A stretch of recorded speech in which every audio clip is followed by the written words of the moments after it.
군대에서 진급을 앞둔 조카를 보기 위해 등산복을 입고 간 투스타 여성이 부대에서 군인들에게 무시와 멸시를 받게 되고 그 부대의 비리와 부패를 알게 되면서 모두를 개박살 내면서 바로 잡는 이야기입니다.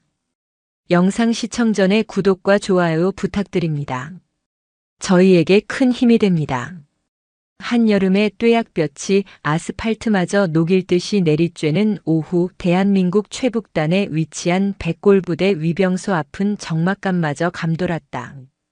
휴가철이라 오가는 차량도 뜸했고 위병소를 지키는 2명의 초병은 연신 흐르는 땀을 닦아내며 지루한 시간을 보내고 있었다.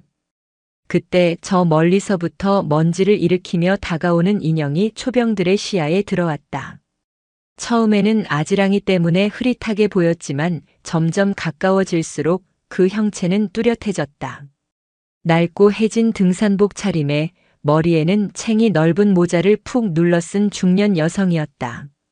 충성, 면회 오셨습니까? 초병 중 한 명인 김상병이 FM대로 경례를 붙이며 물었다. 그의 목소리에는 의아함이 섞여 있었다. 이런 한여름에 그것도 대중교통도 닿지 않는 최전방 부대까지 걸어서 찾아온 방문객이라니. 여성은 숨을 헐떡이며 고개를 끄덕였다. 그녀의 얼굴은 땀과 먼지로 범벅이 되어 있었고 등에는 다 해진 배낭이 위태롭게 매달려 있었다. 네, 저 우리 조카 박서준 중사 좀 보러 왔는데요. 여성의 목소리는 갈라져 있었고 말투는 어딘지 모르게 어눌했다. 김상병은 옆에 있던 이일병과 눈빛을 교환했다. 이 더위에 웬 행색 초라한 아줌마가 하는 눈빛이었다. 이일병은 노골적으로 인상을 찌푸리며 여성을 위아래로 훑어보았다. 그의 눈에는 경멸과 무시의 빛이 역력했다. 박서준 중사님 면회요? 신분증 좀 보여주시겠습니까? 이일병이 퉁명스럽게 말했다. 여성은 잠시 당황한 듯 배낭을 뒤적거리더니 이내 멋쩍은 웃음을 지으며 말했다. 아이고, 신분증을 깜빡했네. 집에서 급하게 나오느라 그냥 박서준 중사한테 연락해서 이모 왔다고만 전해주면 안 될까?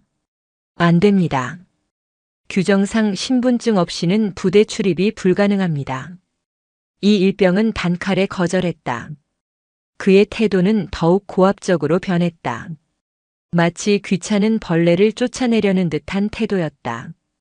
김상병은 보다 못해 한마디 거들었다. 이 일병, 너무 빡빡하게 굴지 마. 일단 중사님께 연락이라도 한번 드려보자. 김상병님, 규정은 규정입니다. 저 아줌마 행색을 보십시오. 딱 봐도 수상하지 않습니까? 요즘 세상이 어떤 세상인데 신원 확인도 안 된 사람을 함부로 들여보냅니까? 간첩일 수도 있고요. 이 일병의 말에 여성의 얼굴이 굳어졌다. 그녀는 아무 말 없이 이 일병을 빤히 쳐다보았다. 그 눈빛은 평범한 중년 여성의 것이라고는 믿기 어려울 정도로 깊고 서늘했다. 이 일병은 순간적으로 움찔했지만 이내 다시 목에 힘을 주며 말했다. 뭘 그렇게 쳐다보십니까? 제가 틀린 말했습니까? 정억울하시면 사단 민원실에 직접 전화해서 따지시든가요. 바로 그때였다. 위병소 안에서 전화벨이 요란하게 울렸다. 김상병이 전화를 받자 수화기 너머로 다급한 목소리가 들려왔다. 충성. 위병소, 여기는 연대장실이다. 혹시 지금 부대 앞에 중년 여성 한 분 와 계시나? 네, 그렇습니다. 방금 도착하셨습니다. 절대 무슨 일이 있어도 그분 신원 확인 같은 거 하지 말고 정중하게 모시고 연대장실로 바로 안내해라. 알겠나? 네. 하지만 신분증도 없으시고. 이 자식아, 토달지 말고 시키는 대로 해. 그분 심기 조금이라도 불편하게 해드렸다가는 너희 둘 다 영창 가는 걸로 안 끝날 줄 알아. 연대장의 불호령에 김상병은 등골이 서늘해지는 것을 느꼈다. 그는 황급히 수화기를 내려놓고 이 일병을 쳐다보았다. 이 일병 역시 당황한 기색이 역력했다. 대체 저 아줌마가 누구길래 연대장이 직접 전화를 해서 난리를 치는 걸까? 김상병은 180도 태도를 바꿔 여성에게 공손하게 말했다. 아, 저 아주머니 이쪽으로 오시죠. 연대장님께서 찾으십니다. 연대장? 연대장이 나를? 여성은 의아한 표정을 지었다. 하지만 이내 별일 아니라는 듯 어깨를 으쓱하며 김상병을 따라 나섰다.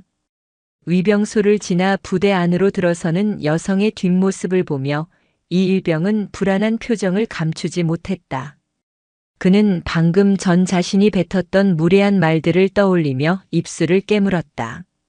한편 연대장실은 발칵 뒤집혀 있었다. 연대장인 김철수 대령은 안절부절 못하며 방 안을 서성거렸다. 그의 책상 위에는 방금 전 사단장으로부터 걸려온 직통 전화기가 놓여 있었다. 사단장은 전화를 통해 딱 한마디만 했다.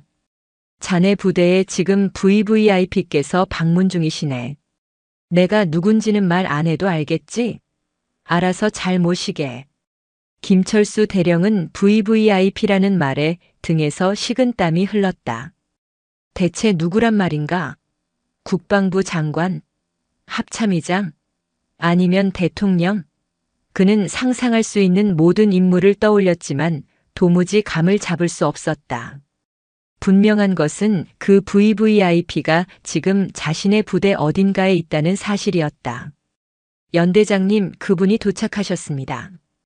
부관의 보고에 김철수 대령은 황급히 문으로 달려갔다. 문이 열리고 낡은 등산복 차림의 중년 여성이 모습을 드러냈다. 김철수 대령은 순간 자신의 눈을 의심했다. 이 초라한 행색의 여성이 VVIP라고. 하지만 그는 이내 정신을 차리고 깍듯하게 경례를 붙였다. 충성. 연대장 대령 김철수입니다.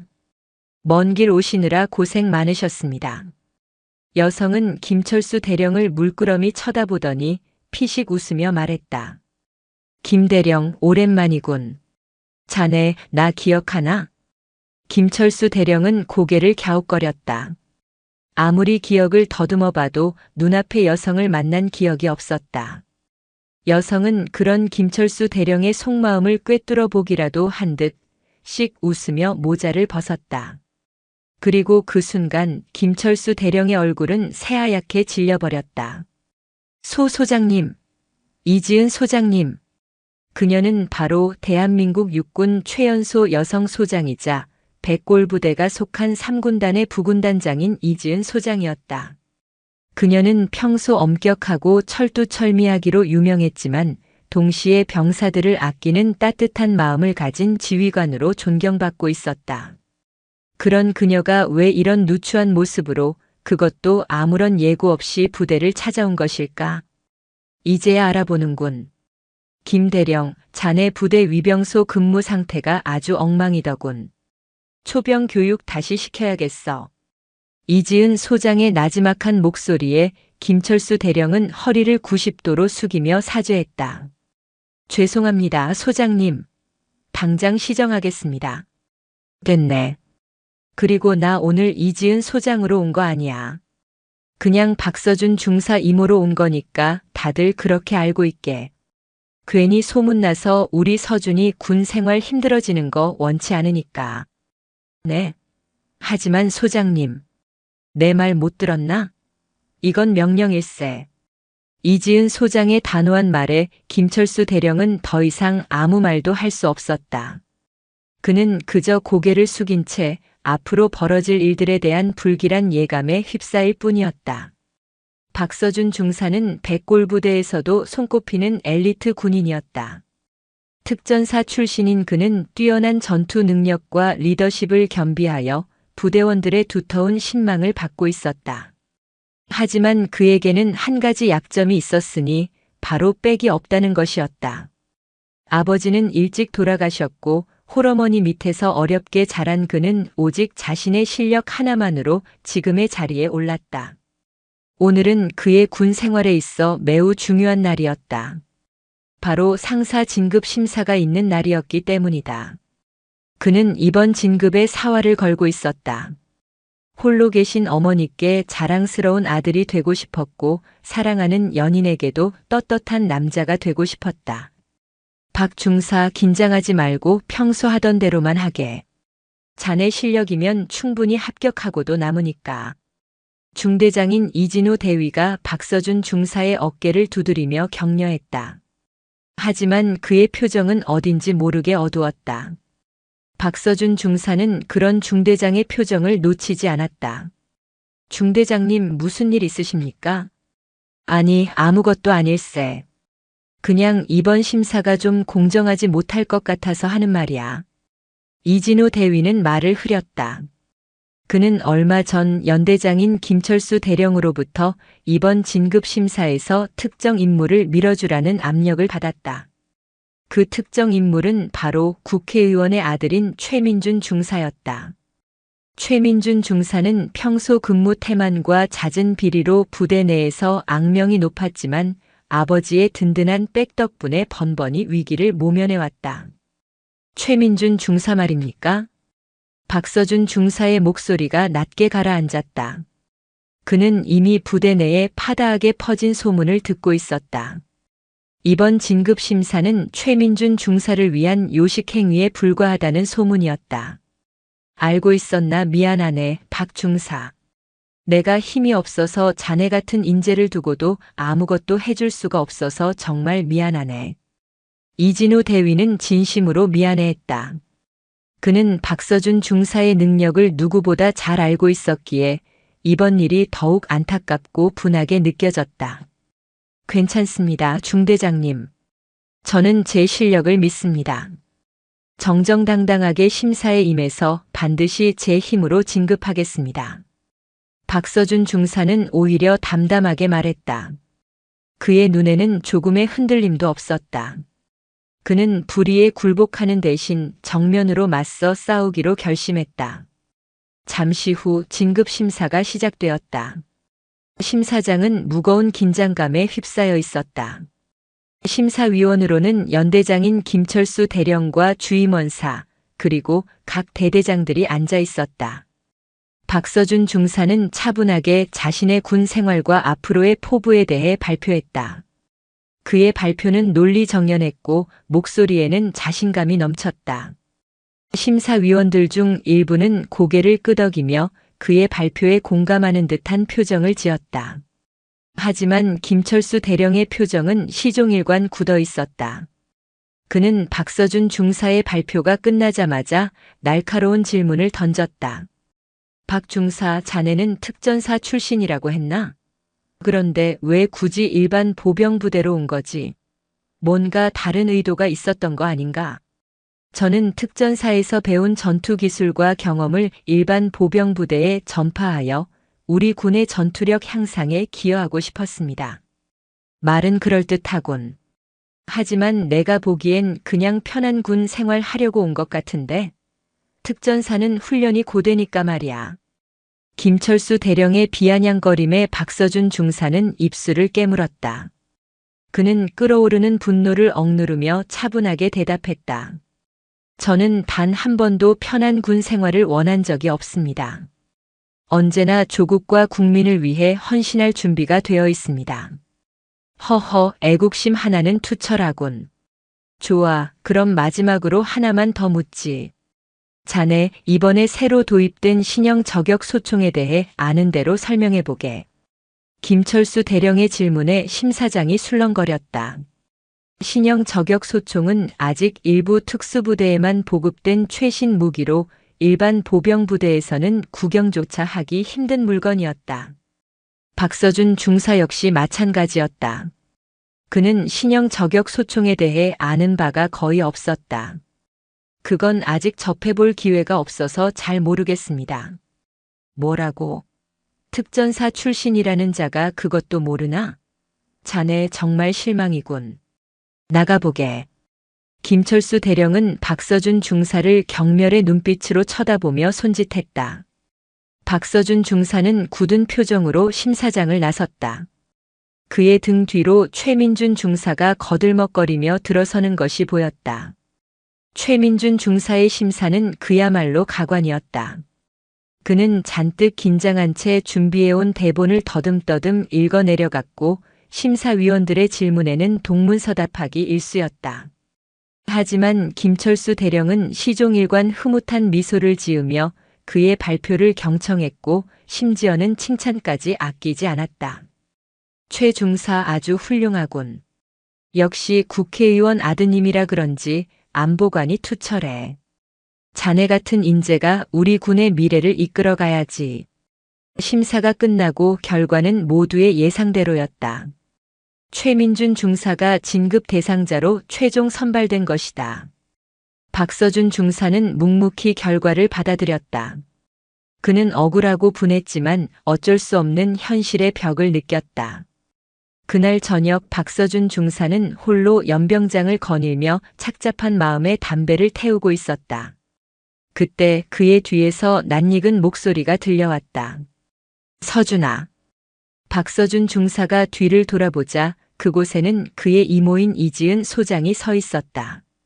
하지만 그녀의 모습은 평소와는 전혀 달랐다.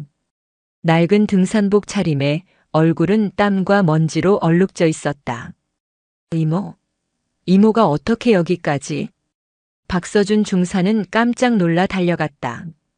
이지은 소장은 희미하게 웃으며 그의 손을 잡았다.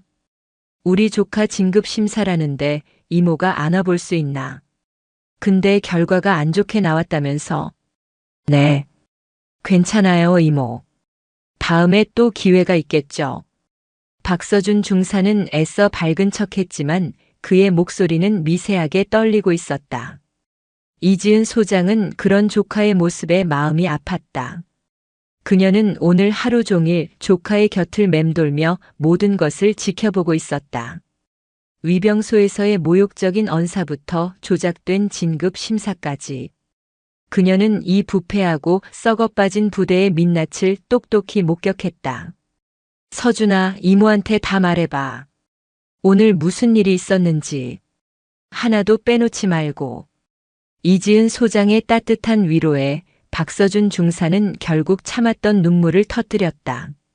그는 그동안 겪었던 억울함과 서러움을 모두 쏟아냈다. 이지은 소장은 아무 말 없이 조카의 등을 토닥여 주었다. 그녀의 눈에는 차가운 분노의 불꽃이 타오르고 있었다. 그녀는 결심했다. 이 부패한 무리들을 그냥 두고 보지 않겠다고. 조카의 눈에서 흐르는 눈물을 반드시 닦아주겠다고. 진급 심사에서 떨어진 박서준 중사에게 또 다른 시련이 닥쳤다. 연대장인 김철수 대령이 그를 눈의 가시처럼 여기기 시작한 것이다. 김철수 대령은 사사건건 박서준 중사를 트집 잡았고 온갖 힘든 훈련과 작업에 그를 최우선으로 투입했다. 부대원들은 모두 김철수 대령의 치졸한 보복이라는 것을 알고 있었지만 누구 하나 감히 나서서 말리는 사람이 없었다.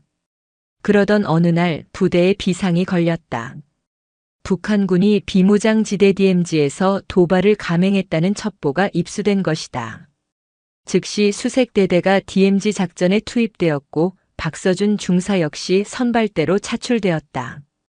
이번 작전은 그 어느 때보다 위험했다. 적의 정확한 위치와 규모를 파악할 수 없는 상황에서 칠흑 같은 어둠을 뚫고 적진 깊숙이 침투해야 했기 때문이다. 박 중사 몸 조심하게. 이번 작전 뭔가 느낌이 안 좋아. 중대장인 이진우 대위가 걱정스러운 표정으로 말했다. 그는 이번 작전이 김철수 대령이 박서준 중사를 제거하기 위해 꾸민 함정일지도 모른다는 의심을 떨칠 수 없었다. 걱정 마십시오, 중대장님. 저는 살아 돌아올 겁니다. 반드시. 박서준 중사는 결연한 표정으로 대답했다. 그는 두려웠지만 도망치고 싶지는 않았다. 군인으로서 자신의 임무를 완수해야 했다. 작전 당일 밤 박서준 중사와 대원들은 완전 무장을 한 채 DMZ로 향했다. 칠흑 같은 어둠 속에서 그들은 오직 나침반과 지도에 의지하여 한 걸음 한 걸음 나아갔다. 숨막히는 긴장감 속에서 시간이 얼마나 흘렀을까. 그때 선두에서 이동하던 대원 한 명이 비명을 지르며 쓰러졌다. 크악. 매복이다. 전원 은폐. 박서준 중사가 소리치며 몸을 날렸다. 동시에 사방에서 불꽃이 튀며 총알이 빗발치기 시작했다. 적의 기습 공격이었다. 대원들은 황급히 주변 지형지물을 이용하여 몸을 숨겼지만 이미 여러 명의 사상자가 발생한 후였다. 젠장 함정이었어. 박서준 중사는 욕설을 내뱉었다. 적들은 이미 아군의 이동 경로를 꿰뚫고 있었던 것이다. 누군가 작전 정보를 사전에 유출한 것이 틀림없었다. 그는 이를 악물고 무전기를 잡았다. 여기는 알파팀, 적의 기습 공격을 받았다. 지원 바란다. 오버. 하지만 무전기에서는 치직거리는 소음만 들릴 뿐 아무런 응답이 없었다. 통신마저 두절된 것이다. 그들은 완벽하게 고립되었다. 중사님, 이제 어떻게 합니까? 부상당한 대원 한 명이 절망적인 목소리로 물었다. 박서준 중사는 잠시 망설였다. 이대로라면 전멸을 면치 못할 것이다. 하지만 그는 포기할 수 없었다. 그는 살아남아야 했다. 그리고 이 모든 일의 배후를 밝혀내야 했다. 다들 정신 똑바로 차려. 우리가 여기서 죽으면 우리를 기다리는 가족들은 어떡하라고.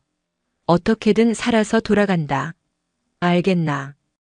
박서준 중사의 외침에 대원들의 눈에 다시금 살기 위한 의지가 타올랐다. 그들은 박서준 중사의 지휘 아래 필사적으로 적의 포위망을 뚫기 시작했다. 한편 부대 지휘 통제실에서는 이지은 소장이 작전 상황을 실시간으로 보고받고 있었다. 그녀는 박서준 중사가 위험에 처했다는 소식을 듣고 곧바로 헬기를 타고 작전 지역으로 날아왔다. 그녀의 얼굴은 얼음장처럼 차갑게 굳어 있었다. 연대장, 이게 어떻게 된 일인가? 왜 우리 아군이 적의 함정에 빠진 거지? 이지은 소장의 추궁에 김철수 대령은 식은땀을 흘리며 변명했다. 그게 첩보에 오류가 있었던 것 같습니다. 저도 이렇게 될 줄은 몰랐습니다. 첩보 오류. 웃기지 마.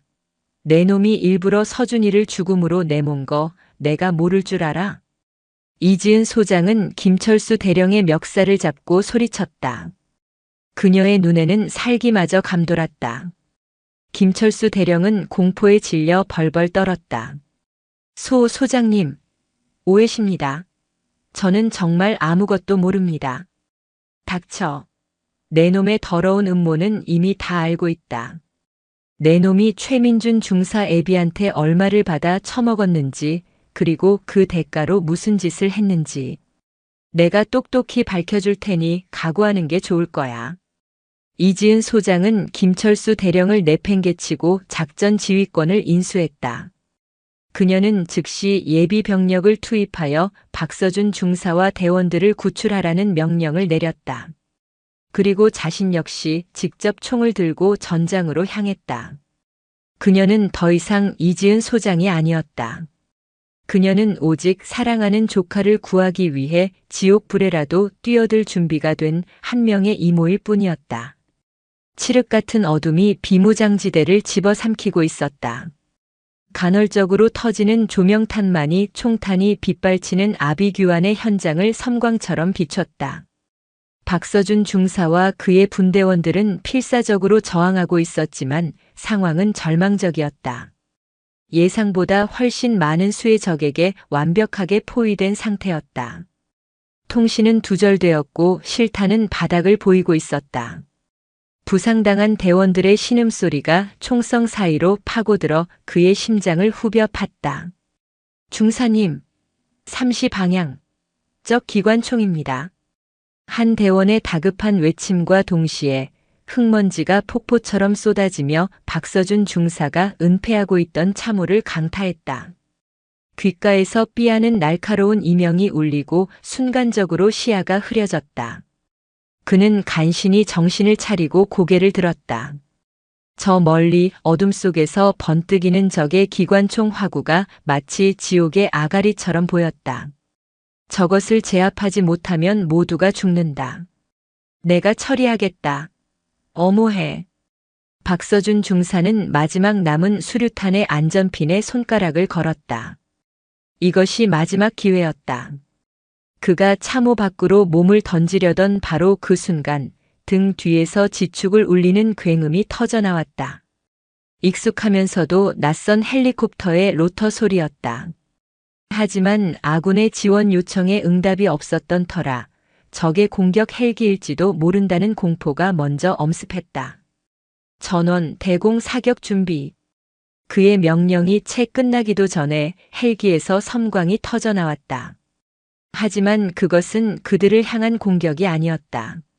한 줄기 불꽃이 포물선을 그리며 날아가 그들을 괴롭히던 적의 기관총 진지를 정확하게 강타했다. 거대한 폭발과 함께 적의 총성이 순간적으로 멎었다. 헬기는 거기서 멈추지 않고 능숙한 기동으로 적의 머리 위를 선회하며 무차별적인 기총소사를 퍼부었다. 적의 포위망은 순식간에 무너져 내리기 시작했다. 아군이다. 아군 지원이다. 대원들의 환호성이 터져나왔다. 절망의 늪에서 건져 올려진 기분이었다. 헬기에서 로프가 내려오고 검은 실루엣의 특수부대원들이 전광석화처럼 지상으로 강화하기 시작했다. 그들은 마치 어둠 속의 유령처럼 흩어진 적들을 소탕해 나갔다. 그리고 그 선두에는 박서준 중사의 눈을 의심하게 만드는 인물이 있었다. 낡고 해진 등산복, 흙먼지로 범벅이 된 얼굴. 하지만 그 손에 들린 K의 소총을 다루는 솜씨와 흔들림 없는 눈빛, 그리고 전장을 지배하는 압도적인 카리스마는 평범한 이모의 것이 아니었다. 이지은 소장이었다. 그녀는 직접 총을 들고 최전선에 나타난 것이다. 이모. 박서준 중사는 넋 나간 사람처럼 중얼거렸다. 이지은 소장은 한 손으로 적을 제압하며 그의 곁으로 다가왔다. 그녀의 등산복 소매는 격렬한 움직임에 찢겨 있었고 팔뚝에는 날카로운 파편에 긁힌 상처에서 피가 배어나오고 있었다. 꼴이 말이 아니구나, 우리 조카. 그녀는 피식 웃으며 말했다. 하지만 그 눈빛은 조카를 향한 걱정과 안쓰러움으로 가득 차 있었다. 그녀는 박서준 중사의 어깨를 툭 치고는 곧바로 주변 상황을 파악하기 시작했다. 부상자 현황 보고해. 생존 인원 잔탄 현황까지.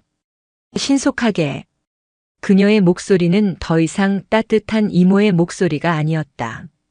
수많은 전투를 겪으며 단련된 지휘관의 냉철하고 카랑카랑한 목소리였다. 박서준 중사는 본능적으로 군기가 바짝 들어 즉시 상황을 보고했다. 보고합니다. 생존 인원 6명, 부상자 4명이며 그중 2명은 중상입니다.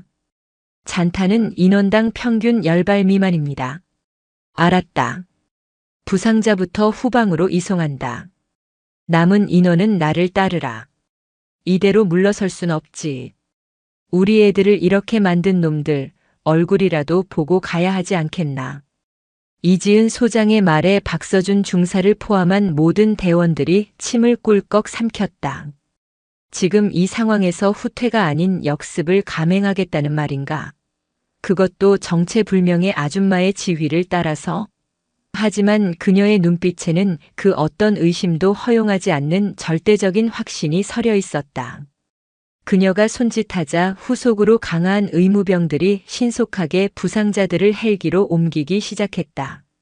자, 그럼 사냥을 시작해볼까? 이지은 소장은 소총을 고쳐 잡으며 어둠 속으로 한 걸음 내디뎠다. 그녀의 움직임은 한 마리의 흑표범처럼 민첩하고 은밀했다. 박서준 중사와 대원들은 홀린 듯이 그녀의 뒤를 따랐다.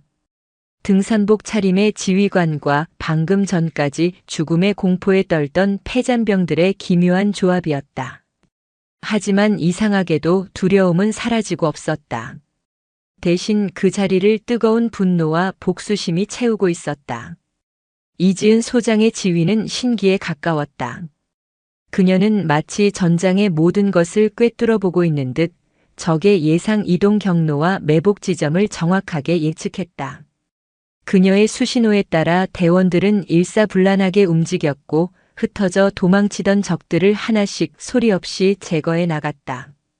박서준 중사는 경악을 금치 못했다. 특전사에서 수많은 베테랑 지휘관들을 봐왔지만 이토록 완벽하게 전장을 장악하는 사람은 처음이었다. 그의 머릿속은 혼란으로 가득 찼다. 내가 알던 우리 이모가 정말 맞나? 평생 시골에서 농사만 짓던 분 아니었나? 작전은 의외로 싱겁게 끝났다. 이지은 소장의 지휘 아래 아군은 단 한 명의 추가 사상자도 없이 적의 잔당을 소탕하고 심지어 적 지휘관으로 보이는 인물까지 생포하는 데 성공했다. 날이 밝아오자 처참했던 전장의 모습이 드러났다. 그리고 그 중심에는 흙먼지를 뒤집어 쓴 등산복 차림의 이지은 소장이 서 있었다. 그녀는 생포한 적 지휘관 앞에 서서 차가운 목소리로 물었다. 누가 정보를 흘렸나? 우리 부대의 이동 경로를 어떻게 알았지? 적 지휘관은 도끼 어린 눈으로 그녀를 노려보며 입을 굳게 다물었다. 이지은 소장은 피식 웃더니 옆에 있던 박서준 중사의 소총을 빌려들었다. 그리고는 망설임 없이 적 지휘관의 발 바로 옆 땅바닥에 총을 격발했다. 탕! 엄청난 총성과 함께 흙먼지가 튀었다. 적 지휘관은 비명을 지르며 나뒹굴었다. 다시 묻겠다. 누가 정보를 넘겼나? 다음 총알은 내 놈의 머리에 박힐 거다. 그녀의 목소리에는 한치의 망설임도 자비도 없었다. 공포에 질린 적 지휘관의 입에서 마침내 떨리는 목소리가 새어나왔다. 돈을 받았다. 남조선 군관에게서 작전 계획과 함께 박서준이라는 놈만 처리해주면 된다고. 그 말이 떨어지는 순간 박서준 중사는 온몸의 피가 차갑게 식는 것을 느꼈다. 역시 함정이었다. 자신을 죽이기 위해 아군이 적과 손을 잡은 것이다. 분노가 머리끝까지 치밀어 올랐다. 이지은 소장은 묵묵히 소총을 박서준 중사에게 돌려주었다. 그녀의 얼굴은 무표정했지만 그 눈동자는 이 세상의 모든 분노를 담은 것처럼 이글거리고 있었다. 그녀는 더 이상 아무것도 묻지 않았다. 모든 퍼즐이 맞춰졌기 때문이다. 작전 종료. 전원 부대로 복귀한다. 그녀는 나지막이 명령을 내리고 떠오르는 태양을 향해 몸을 돌렸다. 그녀의 등산복 차림의 뒷모습은 이제 그 어떤 장군의 군복보다도 더 위압적이고 거대해 보였다. 지옥 같았던 밤이 지나고 이제 곧 피의 숙청이 시작될 것임을 알리는 여명이었다. 이지은 소장이 이끄는 생존자들이 헬기를 타고 부대로 복귀했을 때 연병장은 찬물을 끼얹은 듯 조용했다. 미리 연락을 받고 도열해 있던 연대 간부들은 경악과 불신이 뒤섞인 표정으로 헬기에서 내리는 이들을 바라보았다. 특히 그들의 시선은 흙과 피로 얼룩진 등산복 차림으로 선두에 선 이지은 소장에게 고정되었다. 김철수 대령의 얼굴은 사색이 되어 있었다. 그는 살아서 돌아오지 말아야 할 박서준 중사가 멀쩡히 걸어 나오는 것을 보고 자신의 계획이 완전히 실패했음을 깨달았다. 그리고 그 옆에 선 정체불명의 여인이 뿜어내는 살기는 그의 간담을 서늘하게 만들었다. 이지은 소장은 아무 말 없이 김철수 대령의 앞까지 걸어갔다. 그녀는 흙먼지 묻은 손으로 자신의 모자를 벗어 던졌다. 짧게 자른 머리와 수많은 풍파를 겪어낸 군인의 얼굴이 드러났다. 그리고 그녀의 어깨에 달려 있어야 할 별 대신 지금은 그저 찢어진 등산복 1000조각만이 덜렁거리고 있었다. 김대령. 아니, 김철수 씨. 아주 재미있는 쇼를 벌였더군. 그녀의 목소리는 얼음처럼 차가웠다. 김철수 대령은 본능적으로 뒷걸음질 치며 변명하려 했다. 소장님, 오해십니다. 저는 그저 작전 명령에 짝. 날카로운 파열음과 함께 김철수 대령의 고개가 돌아갔다.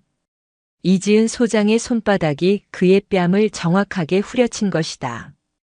연병장에 모인 모든 장병들이 숨을 죽였다. 감히 연대장의 뺨을 때리다니. 그것도 이런 누추한 행색의 여인이. 내 놈이 감히 입에 작전이라는 말을 올려? 내 놈의 더러운 욕심 때문에 내 새끼들이 몇 명이나 죽어나갔는지 알아. 내 놈은 군인도 인간도 아니야. 그저 구역질 나는 기생충일 뿐이지. 이지은 소장은 김철수 대령의 멱살을 움켜쥐고 그를 끌어냈다. 거구의 대령은 깡마른 그녀의 소나귀에서 속수무책으로 끌려갔다. 당장 3군단 헌병대와 기무부대를 2부대로 투입시켜 연대장 김철수 대령을 이적죄 및 직권남용, 살인 교사 혐의로 현 시간부로 긴급 체포한다. 이자와 관련된 모든 통신 기록과 자금 흐름, 주변 인물까지 샅샅이 뒤져서 여죄를 전부 밝혀내. 단 한 놈도 빠져나가지 못하게 해. 그녀는 자신의 부관에게 소리쳤다. 그제야 상황 파악을 마친 연대 간부들과 장병들은 경악을 금치 못했다. 저 여인이 정말 3군단 부군단장, 철혈의 여장군이라 불리는 이지은 소장이란 말인가. 소문으로만 듣던 그녀의 등장을 그들은 최악의 형태로 목격하고 있었다. 곧이어 군단에서 급파된 헌병대 차량들이 굉음을 내며 부대로 들이닥쳤다. 헌병들은 일사불란하게 움직여 김철수 대령에게 수갑을 채우고 연대장실을 비롯한 주요 시설을 폐쇄하고 증거 수집에 나섰다.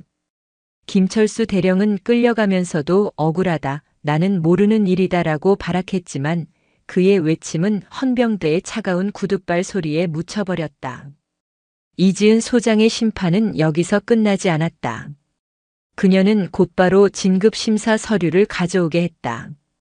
그리고 모든 간부들이 보는 앞에서 최민준 중사의 진급 추천서를 갈기갈기 찢어버렸다. 이런 쓰레기 같은 놈을 진급시키려고 내 조카를 죽이려 했나? 최민준 중사 앞으로 나와.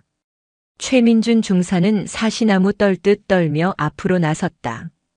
그는 며칠 전까지만 해도 세상을 다 가진 듯 거들먹거렸지만 지금은 그저 겁에 질린 한 마리 생쥐에 불과했다. 너 상사달 자격 없다. 아니, 군복 입을 자격조차 없어. 내 아비가 국회의원이든 대통령이든 상관없다.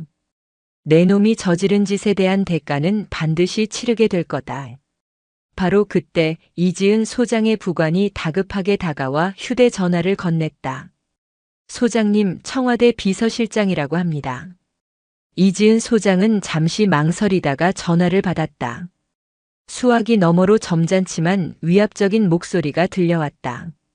이 장군, 나 비서실장일세. 지금 백골부대에서 벌어지고 있는 일 보고받았네. 최 의원 일은 좀 과한 처사 아닌가? 군 내부의 일은 조용히 처리하는 게 순리일 텐데. 괜히 정치 문제로 비화되면 이 장군도 곤란해질 수 있어. 최민준 중사의 아버지인 최 의원이 벌써부터 손을 쓴 모양이었다. 명백한 외압이었다. 하지만 이지은 소장은 코웃음 쳤다. 비서실장님, 저는 지금 정치하는 사람이 아니라 군인으로서 제 임무를 수행하고 있을 뿐입니다. 제 부하들이 억울하게 죽어나갔고 그 배후에는 국가의 녹을 먹는 자들의 추악한 거래가 있었습니다. 이걸 조용히 덮으라는 말씀이십니까? 그렇다면 비서실장님은 대한민국 군대가 썩어 문드러지는 것을 방치하겠다는 말씀으로 알아듣겠습니다. 이 장군, 지금 나를 협박하는 건가? 협박이 아닙니다. 사실을 말씀드리는 겁니다. 이 사건 원칙대로 처리할 겁니다.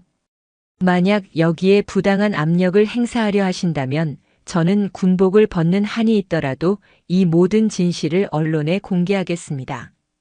제 목숨과 명예, 그리고 제 조카와 죽어간 부하들의 목숨까지 걸고 약속드리죠. 이지은 소장은 단호하게 말을 마치고 전화를 끊어버렸다. 비서실장이고 국회의원이고 그녀에게는 더 이상 두려운 존재가 아니었다. 그녀는 이미 모든 것을 걸기로 결심한 후였다.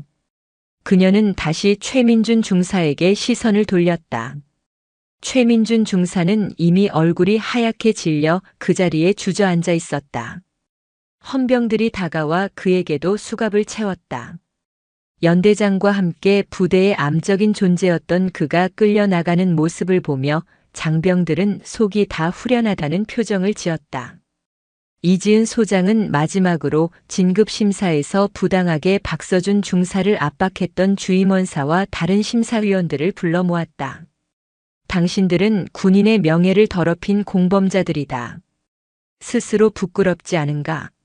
양심이 있다면 지금 당장 스스로 군복을 벗어라. 그렇지 않으면 내 손으로 직접 벗겨주게 될 테니. 그녀의 서슬 퍼런 일갈에 간부들은 고개를 숙인 채 아무 말도 하지 못했다. 몇몇은 그 자리에서 전역 지원서를 쓰겠다며 흐느끼기도 했다. 수십 년간 이어져 온 부조리의 고리가 단 하루 만에 박살나는 순간이었다. 심판의 날은 그렇게 피비린내와 함께 저물어 가고 있었다. 김철수 대령과 최민준 중사를 비롯한 부패 세력이 척결되자 백골 부대에는 그동안 상상할 수 없었던 변화의 바람이 불기 시작했다. 공포와 불신으로 가득했던 부대 분위기는 눈에 띄게 밝아졌고 장병들의 얼굴에는 활기가 돌았다. 빽이나 줄이 아닌 오직 실력과 노력만으로 평가받을 수 있다는 희망이 생겨났기 때문이다. 이 변화의 중심에는 이지은 소장이 있었다. 그녀는 며칠간 부대에 머물며 대대적인 개혁을 진두지휘했다. 낡은 등산복을 벗고 어깨에 빛나는 별 2개가 달린 정복을 입은 그녀의 모습은 그야말로 살아있는 전설 그 자체였다. 장병들은 그녀를 등산복 소장님이라는 애정 어린 별명으로 부르며 절대적인 신뢰와 존경을 보냈다. 어느 날 오후 이지은 소장은 연병장에 전 장병을 소집했다. 그녀는 단상에 올라 마이크 앞에 섰다. 그녀의 시선이 연병장을 가득 메운 장병 한 명 한 명을 천천히 훑었다. 나는 오늘 여러분에게 사과하기 위해 이 자리에 섰다. 예상치 못한 첫마디에 장병들은 술렁거렸다. 지휘관으로서 여러분이 겪었을 부당함과 고통을 미리 살피지 못한 것을 사과한다.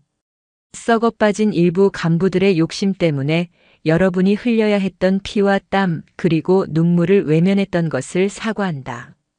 그리고 먼저 떠나보낸 우리 전우들을 지켜주지 못한 것을 진심으로 사과한다. 이지은 소장은 연설 도중 허리를 숙여 전사한 장병들을 향해 깊은 조의를 표했다. 그녀의 진심 어린 사과에 장병들의 눈시울이 붉어졌다.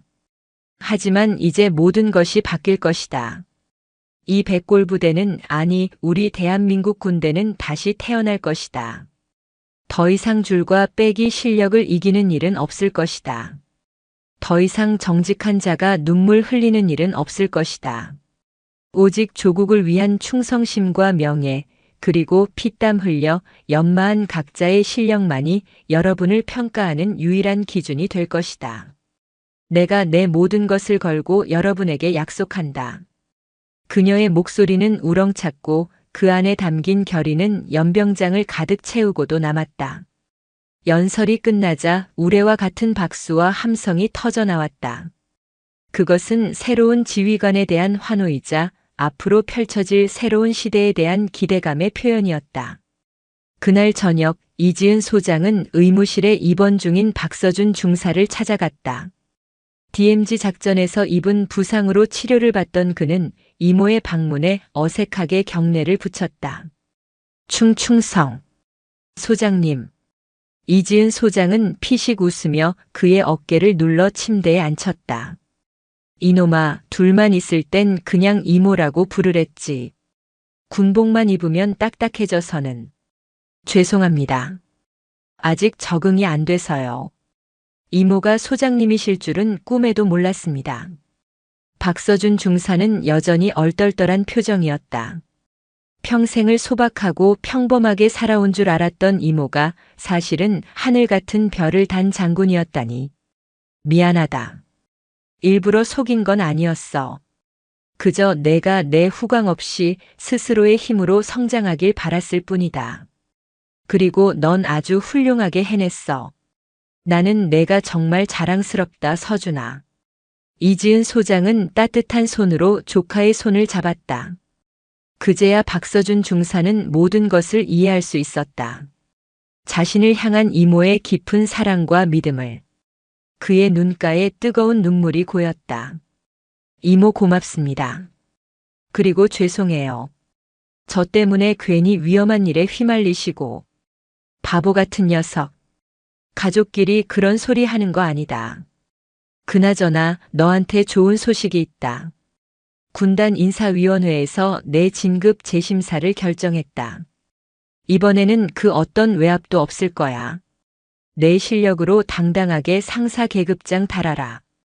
그리고 이번 DMZ 작전에서 보여준 용맹함과 리더십을 높이 평가해서 너에게 충무무 공훈장을 수여하기로 결정했다.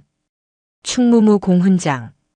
군인으로서 받을 수 있는 최고의 영예 중 하나였다. 박서준 중사는 자신의 귀를 의심했다. 며칠 전까지만 해도 부패한 상사에게 짓밟혀 진급에서 탈락하고 죽음의 위기까지 내몰렸던 자신이 이제는 영웅으로 불리게 된 것이다. 며칠 후 이지은 소장이 부대를 떠나는 날이 왔다. 그녀는 떠나기 전 박서준 중사를 따로 불렀다. 이제 정말 가봐야겠다. 여기서 내가 할 일은 끝난 것 같구나. 벌써 가십니까? 군단의 일이 산더미처럼 쌓여 있다. 그리고 진짜 싸움은 이제부터 시작일지도 몰라. 이지은 소장은 의미심장한 말을 남겼다. 최 의원을 등에 업은 정치권의 반격이 만만치 않을 것임을 암시하는 말이었다. 서준아, 너는 이제 단순한 중사가 아니다. 너는 이 부대의 희망이자 새로운 바람의 상징이다. 내가 바로 서야 이 부대가 바로 선다. 명심하거라. 네, 이모. 아니, 소장님. 명심하겠습니다. 이지은 소장은 조카의 어깨를 힘껏 두드려주고는 헬기에 올랐다. 멀어져가는 헬기를 보며 박서준 중사는 굳은 다짐을 했다. 이모가 만들어준 이 소중한 기회를 그리고 자신을 믿어준 동료들을 위해 더 강하고 올곧은 군인이 되겠다고. 그의 가슴에는 새로운 상사 계급장과 함께 뜨거운 책임감이 자리 잡고 있었다. 하지만 그와 이지은 소장 모두 이제 막 거대한 폭풍의 서막이 올랐다는 사실을 어렴풋이 예감하고 있었다. 최 의원의 분노는 하늘을 찔렀고 그는 자신의 모든 권력과 인맥을 동원하여 이지은 소장을 무너뜨릴 준비를 하고 있었다. 군대 내부의 적은 사라졌지만 보이지 않는 더 거대한 적이 그들을 기다리고 있었다. 이지은 소장이 떠난 백골부대에 찾아온 평화는 그리 길지 않았다. 부대를 향했던 칼날은 이제 그 칼을 휘둘렀던 이지은 소장 개인에게로 향하기 시작했다. 아들의 비참한 몰락과 자신의 정치 인생 최대의 위기를 맞은 최민준 의원의 반격은 교활하고 집요했다. 그는 전면에 나서지 않았다.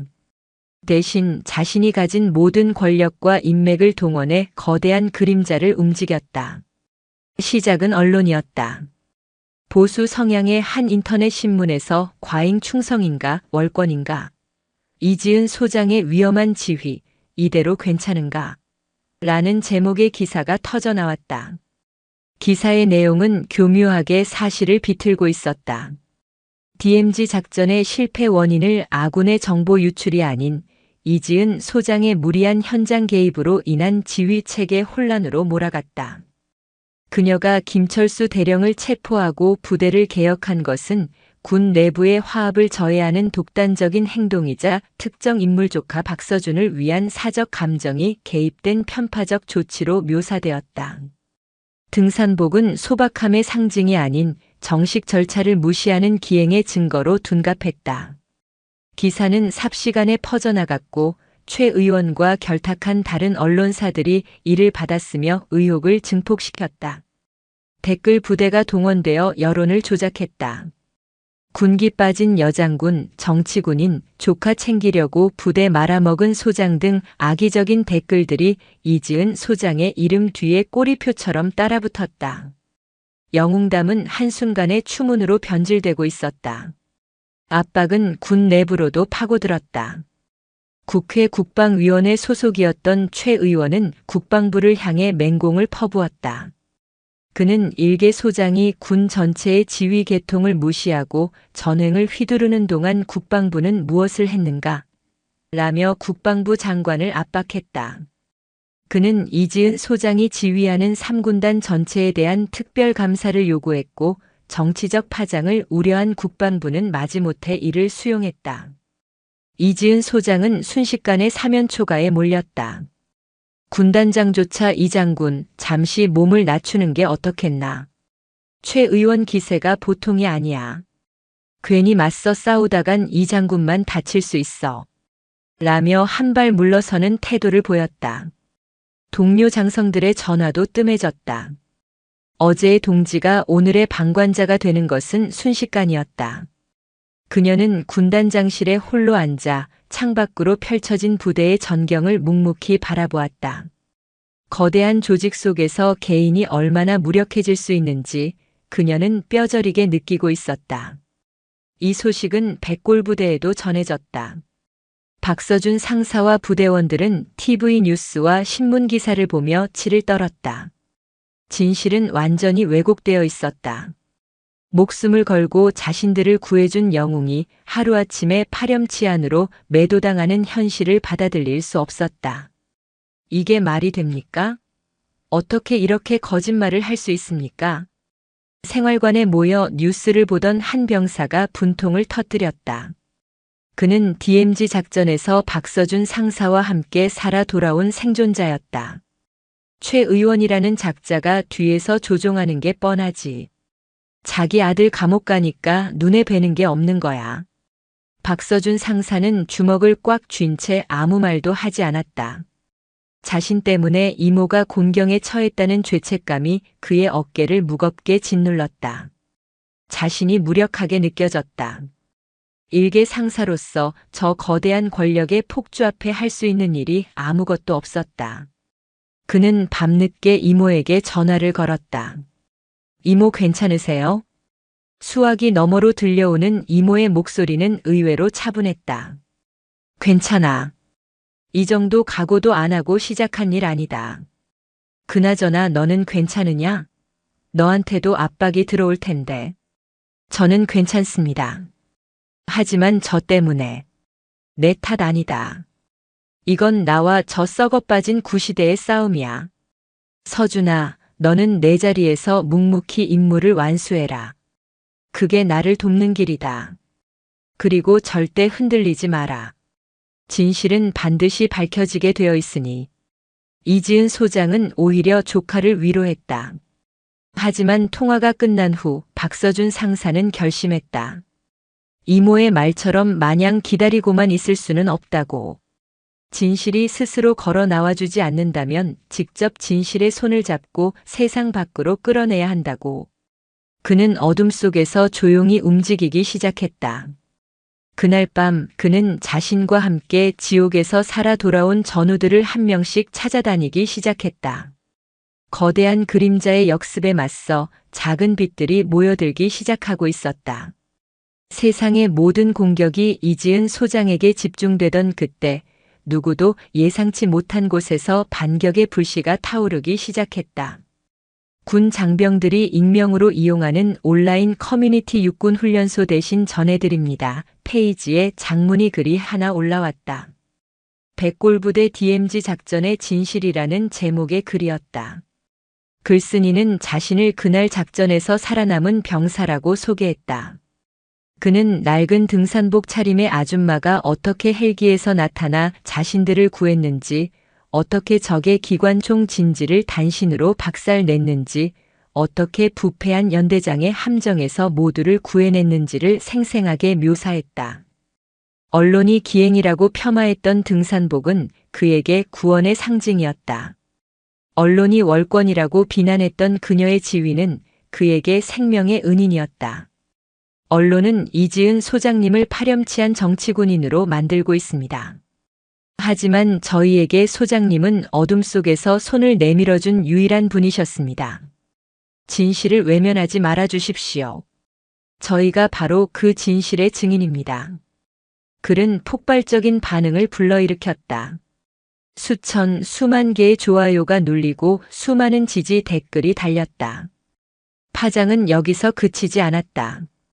과거 이지은 소장에게 도움을 받았던 다른 장병들의 미담이 본물 터지듯 쏟아져 나오기 시작했다. 신임 장교 시절 그녀의 격려 덕분에 힘든 시기를 이겨냈다는 대위의 글, 훈련 중 다쳤을 때 직접 병문안을 와서 손을 잡아주었다는 사병의 글, 억울한 누명을 썼을 때 발벗고 나서서 결백을 증명해 주었다는 부사관의 글까지. 이지은이라는 군인이 지난 수십 년간 묵묵히 걸어온 길이 그녀를 공격하는 거대한 그림자에 맞서는 가장 강력한 방패가 되어주고 있었다. 같은 시각 백골부대에서는 박서준 상사가 움직이고 있었다. 그는 자신을 믿고 따르는 중대장 이진우 대위의 도움을 받아 DMZ 작전 생존자 전원에 잡힐 진술서를 모으고 있었다. 거기에는 작전 당일의 교전 상황부터 포로로 잡은 적에게서 박서준만 처리하라는 청부를 받았다는 증언을 확보한 내용까지 모든 진실이 상세하게 기록되어 있었다.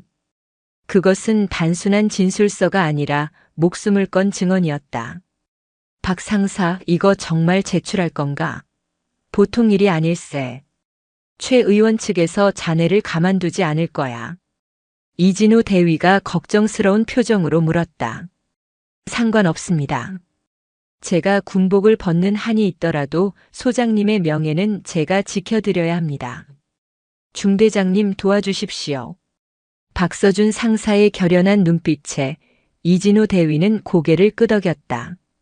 그는 불의에 침묵했던 과거의 자신을 후회하고 있었다. 이번만큼은 비겁하게 물러서지 않으리라 다짐했다. 그들은 모든 증거 자료를 취합하여 군단 감찰실이 아닌 국방부 조사본부 직통 라인으로 직접 보고서를 제출했다. 중간에서 누군가 보고서를 가로채거나 폄훼할 가능성을 원천 차단하기 위해서였다. 한편 국회 국방위원회 청문회장 이지은 소장은 온갖 적의에 찬 질문들 앞에 홀로 서 있었다. 최 의원을 위시한 의원들은 그녀를 범죄자 취급하며 몰아붙였다. 이 장군은 군의 지휘 체계를 무너뜨린 책임을 통감하는가? 조카를 진급시키기 위해 무고한 연대장을 희생양으로 삼았다는 의혹에 대해 해명하라. 이지은 소장은 쏟아지는 비난 속에서도 흔들림 없이 차분한 목소리로 답변을 이어갔다. 그리고 마침내 최 의원과 직접 대면하게 되었다. 최 의원님께 묻겠습니다. 이지은 소장은 처음으로 공격적인 자세를 취했다. 의원님의 아들인 최민준 상사는 진급 심사 과정에서 부정을 저질렀고 그 아들을 위해 김철수 대령은 국가 안보를 위협하는 이적 행위까지 저질렀습니다. 저는 김 대령이 최 의원님과 수차례 통화하며 금품을 요구한 기록을 확보하고 있습니다. 의원님, 아들의 군 생활에 부당하게 개입한 사실이 있습니까? 없습니까? 그녀의 날카로운 반격에 청문회장은 순간 정적에 휩싸였다. 최 의원은 당황한 기색을 감추려 애쓰며 목소리를 높였다. 지금 나를 모함하는 거요. 증거도 없는 이야기로 국회의원의 명예를 훼손하다니. 증거가 왜 없습니까? 이지은 소장은 준비해온 서류 뭉치를 들어보였다. 여기 김철수 대령의 자백 진술서와 의원님과의 통화 녹취록, 그리고 자금 거래 내역이 있습니다. 그리고 또 하나의 증거가 있습니다. 그녀는 청문회장 출입문을 향해 시선을 돌렸다. 저와 함께 죽음의 문턱에서 돌아온 제 부하들이자 이 사건의 가장 확실한 증인들입니다. 문이 열리고 정복을 말끔하게 차려입은 박서준 상사와 생존 장병들이 늠름한 모습으로 걸어 들어오고 있었다. 그들의 등장은 그 어떤 말보다도 강력한 깨트릴 수 없는 진실의 증거였다. 최 의원의 얼굴이 하얗게 질려갔다. 청문회장의 박서준 상사와 생존 장병들이 모습을 드러낸 순간 전세는 완전히 역전되었다. 생중계 카메라 플래시가 일제히 터졌고 방청석에서는 거대한 술렁임이 일었다. 최 의원과 그를 비호하던 의원들은 예상치 못한 상황에 당황한 기색이 역력했다. 의장님, 이것은 사전에 협의되지 않은 절차입니다. 증인들을 퇴장시켜 주십시오. 최 의원이 고성을 질렀지만 여론은 이미 움직이기 시작했다. 위원장은 잠시 고민하더니 마이크를 잡고 말했다. 사안의 중대성을 감안하여 증인들의 발언을 들어보도록 하겠습니다. 박서준 상사 발언대로 나오십시오. 박서준 상사는 늠름한 걸음으로 발언대 앞에 섰다. 그는 잠시 눈을 감고 숨을 골랐다. 그리고 이지은 소장과 눈을 마주쳤다. 그녀의 눈빛은 두려워하지 마라, 진실을 말하라고 말하고 있었다. 존경하는 위원장님 그리고 위원님 여러분. 저는 백골부대 소속 박서준 상사입니다. 그의 목소리는 떨리지 않았다. 오히려 강한 확신에 차 있었다. 저와 제 전우들은 그날 밤 DMZ에서 죽어가고 있었습니다. 저희를 그곳으로 보낸 것은 아군의 작전 계획이었지만 그것은 처음부터 적에게 모두 유출된 함정이었습니다. 통신은 두절되었고 지원은 없었습니다. 저희는 버려졌습니다. 그의 담담한 증언에 청문회장은 숙연해졌다. 바로 그때 이지은 소장님께서 나타나셨습니다. 언론이 말하는 것처럼 지휘 체계를 혼란시키기 위함이 아니었습니다.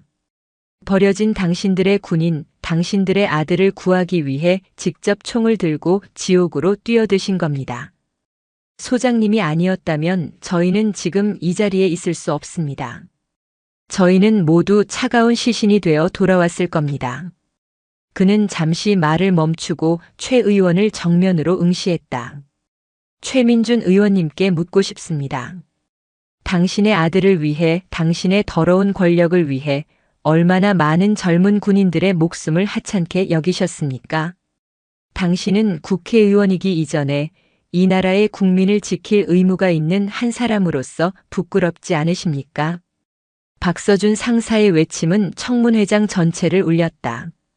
그의 진심 어린 절규에 방청석에서는 박수가 터져나왔다. 최 의원은 얼굴이 불그락푸르락해진 채 아무 말도 하지 못했다. 뒤이어 증언에 나선 다른 생존 장병들의 증언도 충격적이었다. 생포한 적에게서 직접 들었다는 박서준만 처리하라는 말, 김철수 대령이 평소 최민준 상사를 어떻게 비호했는지에 대한 구체적인 증언들이 쏟아져 나왔다. 진실의 파편들이 하나로 맞춰지면서 최 의원이 공들여 쌓아 올린 거짓의 성벽은 힘없이 무너져 내렸다. 결정타는 국방부 조사본부장의 보고였다. 그는 박서준 상사가 제출한 보고서와 온라인에 올라온 장병들의 증언들을 토대로 재조사를 실시했고 이지은 소장의 모든 조치가 정당했음을 확인했다고 발표했다. 더불어 김철수 대령과 최민준 의원 사이의 명백한 금품 거래 정황과 통화 녹취록을 공개했다. 상황은 돌이킬 수 없게 되었다. 최 의원은 동료 의원들의 싸늘한 시선을 받으며 고개를 숙였다. 한때 하늘을 찌를 듯 했던 그의 권세는 산산조각 났다. 그날 저녁 검찰은 최민준 의원 사무실과 자택에 대한 압수수색을 단행했고 뇌물수수 및 직권남용 군사기밀보호법 위반 교사 혐의로 그를 긴급 체포했다. TV 뉴스에서는 수갑을 찬 채 초라하게 검찰청으로 들어가는 그의 모습이 연이어 보도되었다. 최후의 결전은 그렇게 진실의 완벽한 승리로 끝났다. 청문회장을 나서는 이지은 소장과 박서준 상사에게 수많은 기자들이 몰려들었다. 이지은 소장은 쏟아지는 질문에 아무 말 없이 그저 조카의 어깨를 힘껏 감싸 안았다. 그것으로 모든 대답을 대신했다. 두 사람의 굳건한 유대가 마침내 거대한 그림자를 이겨낸 순간이었다. 최민준 의원의 몰락은 단순히 한 부패 정치인의 끝을 의미하는 것이 아니었다. 등산복 소장 사건이라 불리게 된 이 일은 군과 정치권에 만연했던 부조리의 고리를 끊어내는 거대한 신호탄이 되었다. 국민들은 정의를 지켜낸 여성 장군과 그의 용감한 조카에게 아낌없는 찬사와 지지를 보냈다. 이지은 소장은 군의 명예를 지킨 영웅으로 박서준 상사는 올곧은 군인 정신의 상징으로 떠올랐다. 사건 이후 군에는 대대적인 개혁의 바람이 불었다. 국방부는 이지은 소장에게 군 혁신 추진단장이라는 중책을 맡겼다.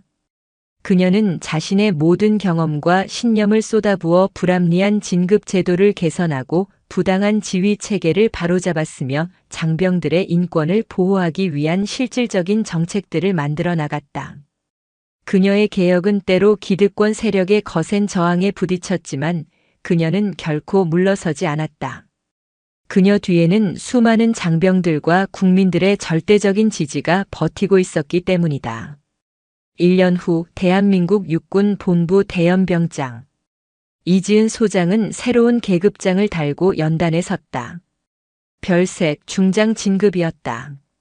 그녀는 대한민국 역사상 최초의 여성 군단장이 되었다. 진급식에는 대통령까지 참석하여 그녀의 공로를 치하했다.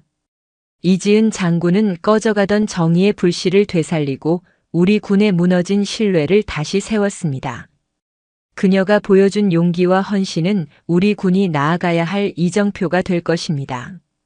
대통령의 축사가 끝나고 진급 신고를 마친 이지은 중장은 연병장을 가득 메운 장병들을 바라보았다. 그 중에는 이제는 베테랑 상사의 품격이 물씬 풍기는 박서준 상사도 있었다. 그는 멀리서 이모를 향해 말없이 가장 힘찬 경례를 보내고 있었다. 두 사람의 시선이 허공에서 마주쳤다. 그들의 눈에는 지난 시간의 고난과 영광, 그리고 서로에 대한 깊은 신뢰와 사랑이 담겨 있었다. 몇 달 뒤 단풍이 곱게 물든 어느 가을날의 주말. 설악산의 한적한 등산로에 2명의 등산객이 오르고 있었다. 화려한 장비 대신 편안하고 낡은 등산복을 입은 중년 여성과 듬직한 체구의 젊은 남성이었다. 바로 이지은 중장과 박서준 상사였다. 그들은 이날만큼은 군인이 아닌 평범한 이모와 조카로 돌아가 함께 산을 오르고 있었다. 이모, 이제 괜찮으세요? 힘드시면 쉬었다 가요. 박서준이 숨을 고르는 이지은을 보며 말했다. 이놈아, 이 이모 아직 안 죽었다. 내가 보기엔 내가 그렇게 약해 보이냐? 이지은은 장난스럽게 핀잔을 주면서도 바위에 걸터앉아 땀을 닦았다. 둘은 말없이 저 멀리 펼쳐진 산과 하늘을 바라보았다. 거대한 폭풍이 휩쓸고 간 뒤의 고요함, 그리고 모든 것을 이겨낸 자들만이 느낄 수 있는 평화로움이 그들을 감쌌다. 서준아. 한참 만에 이지은이 입을 열었다. 고맙다. 네. 내가 없었으면 나도 여기까지 오지 못했을 거다. 내가 내 옆에 버텨주었기에 나도 포기하지 않을 수 있었어. 고맙다, 내 조카. 박서준은 아무 말 없이 그저 웃었다. 이모의 그 한마디가 그동안의 모든 고생과 아픔을 씻어주는 것 같았다. 그는 배낭에서 따뜻한 물이 담긴 텀블러를 꺼내 이모에게 건넸다. 이모야말로 제 영웅인걸요. 앞으로도 계속 그렇게 멋진 군인으로 남아주세요. 두 사람은 다시 일어나 정상을 향해 발걸음을 옮겼다. 한때는 부조리와 절망의 상징이었던 낡은 등산복은 이제 그들에게 정의와 희망, 그리고 서로를 향한 깨뜨릴 수 없는 유대의 상징이 되어 있었다. 가을 햇살이 그들의 앞길을 환하게 비추고 있었다. 그것은 한 시대가 저물고 마침내 밝아온 새 시대의 눈부신 여명이었다. 영상이 유익하셨다면 구독과 좋아요, 댓글까지 부탁드리겠습니다.